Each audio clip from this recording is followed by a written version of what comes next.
Praise the Lord. உங்க உதடு யாரை துதிக்குது, யாரை மகிமைப்படுத்துது, யாரை புகழ்ந்து புகழ்ந்து பேசுதுன்னு கொஞ்சம் சிந்தித்து பாருங்க. நிறைய நேரங்கள்ல சில மனுஷர்களை பிரியப்படுத்துவதற்காக நம்முடைய உதடு அவர்களை புகழ்ந்து புகழ்ந்து பேசும். ஆனா கர்த்தருடைய வேதத்தில் சங்கீதம் 63வது அதிகாரத்தின் 3வது வசனத்தில் நாம் வாசிக்கும் போது சங்கீதக்காரர் சொல்கிறார், என் உதடுகள் உண்மையை துதிக்கும். கர்த்தரை துதிக்கின்ற உதடுகள் எந்த மனிதனையும் புகழ வேண்டியதற்கு அவசியம் இல்லை. தங்களுடைய லாபத்திற்காக பிறரை புகழ்கின்ற உதடுகளாக நம்முடைய உதடு இருக்குமானால் இந்த நாளிலே அது கர்த்தரை மாத்திரம் துதிக்கட்டுமே. நமக்கு நன்மைகளை தருபவர் அது கர்த்தர் மாத்திரமே.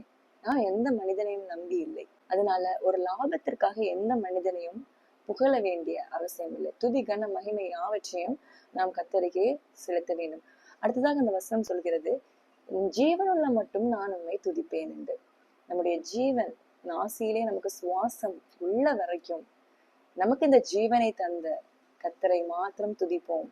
அதன் மூலம் கர்த்தரும் மகிமைப்படுவார். ஏனென்றால் வசனம் சொல்கிறது, மனுஷனை நம்புவதை பார்க்கிலும் கர்த்தர் பேரில் பற்றுதலாய் இருப்பதே நலம்.